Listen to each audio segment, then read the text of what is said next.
What's up, guys? Today we got another subwoofer to check out. This is the brand new REL 1510.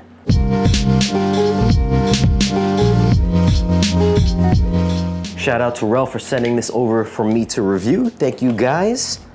If you caught the video that I did, I think a couple years back, maybe a year and a half or so back, I reviewed the original version of this, which was the 1508. So you can see that this comes double boxed. Inside the box, we get the instructions, the owner's manual. Here is the grill, 2 branded stacking plates, and the power cord. So this comes in a really nice cloth bag to keep it from getting any scratches. And right when you pull off the bag, you're gonna see right up top here, you get the REL embossed logo. On the front, we have another 15-inch driver. The frequency response of this guy goes down to, I believe, -6 dB at 20 hertz. Size-wise, this measures 21.5 inches wide by 18 inches tall by 19.5 inches deep. So it's almost a perfect square. It's not a gigantic 15-inch subwoofer, but it is a fairly nice size. And the build quality feels almost like the older version. It does have the same kind of brushed vinyl wrapping, so that same vinyl wrapping is here as well. It's got a nice little texture to it. And again, it does have that now entire top plate of the subwoofer is now totally glossy instead of just a little cutout square on the top. So I do like this better. I think overall aesthetically, this one looks better than the older version. On the bottom, the feet, just like the old version, have the REL logo on each one of them. There's some pads underneath here. So if you were to peel off this little sticker, you can stack these on top of another 1510. So that way it keeps it from sliding around. Now, if you are gonna stack this on top of another 1510, you would take the included bracket, line it up with the little holes, take those screws, and you can screw it here on each side, and then to the back of the one on the bottom. Now, on the back, we've got your XLR ins and outs. You've got your status indicator, auto on off, phase toggle between 0 or 180 degrees, variable crossover from 30 hertz to 200 hertz, the volume, low-level inputs and outputs, power cord input, and the main power switch. This does not have the high-level inputs like you would find on REL's audiophile-esque subs. This subwoofer is the HT 1510, so HT meaning home theater. So they're anticipating you using either the unbalanced inputs or only the XLR balanced inputs. So no high-level inputs on this version. So I'm gonna go ahead and get this thing set up in the theater. Just keep in mind that I've only got one of these. The last time I reviewed the 1506, I had 2 of them. So the performance is probably gonna be a little different than what I heard on the older version rather than this one because they only had so many to go around. So I've only got one of these guys, but let's go ahead and get this thing set up and I'll give you some thoughts and impressions. I'm going to place the subwoofer directly under my screen right in the center. This gives me the best response for my space.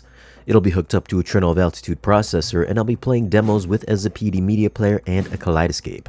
I'm going to turn off any room correction in my processor and only use the settings that are built into the subwoofer to integrate it with my speakers. The first demo we're going to pop on is Fury. If you want to test how quick and hard your subs can hit, then this movie will belt out some serious punishment.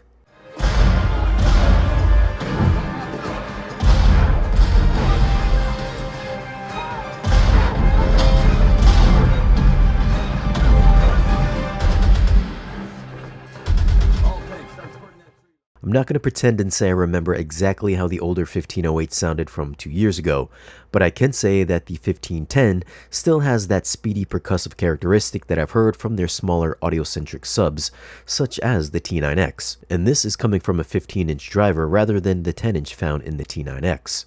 When the machine guns fire away or the cannons are blasting away, the 1510 just snaps into action with little to no overhang. I do think the 1510 has a heavier presence from the older model, meaning the bass seems to hit a little thicker and hits with a little more weight, which I feel adds more impact for these types of action movies. Since this guy seems to be a bit more robust down low, I felt the perfect demo to throw on next was Godzilla vs. Kong. In order to convey giant monsters hitting each other, then you'll need a very capable sub.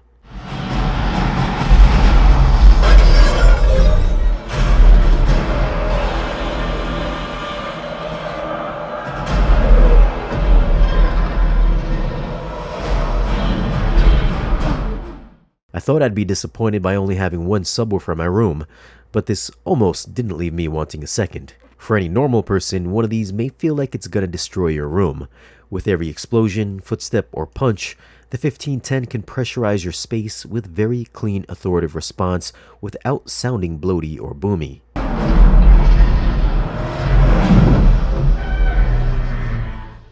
Since action movies aren't going to pose a problem for the 1510, I wanted to test out how nuanced and tactile this sub is, so I threw on The Greatest Showman next. There's a few musical numbers, of which I can't play any demos without getting a copyright strike, that should test the 1510's musical prowess. Let's see if it's got some musical chops.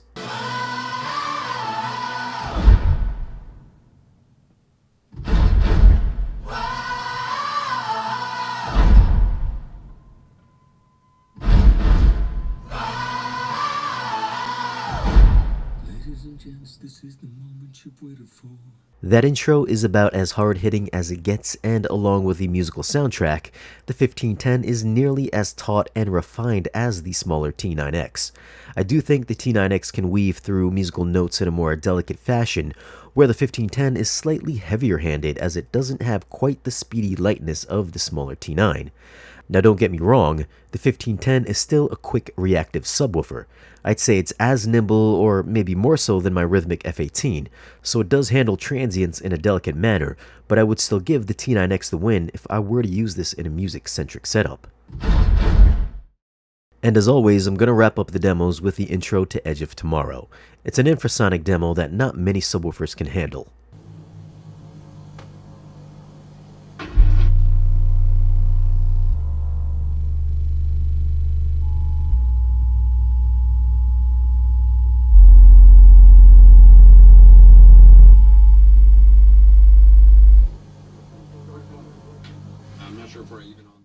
And just like the 1508 that came before it, the 1510 can't hit those single-digit numbers.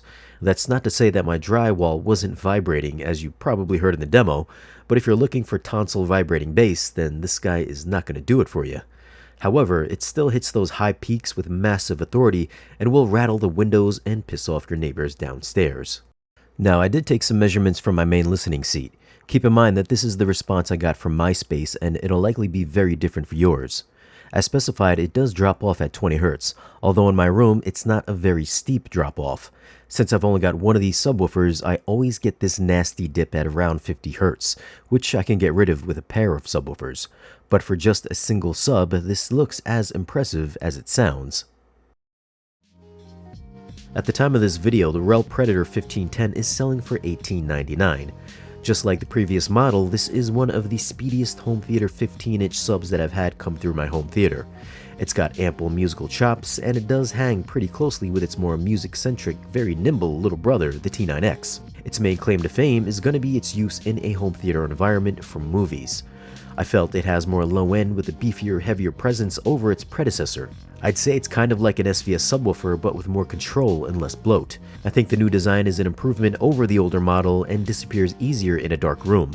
Although the glossy top plate is still a highly reflective surface, so it may catch your eye during bright scenes if it's near your display. I also like the fact that you can stack these if you want more output for larger spaces, if you find that one doesn't do it for you.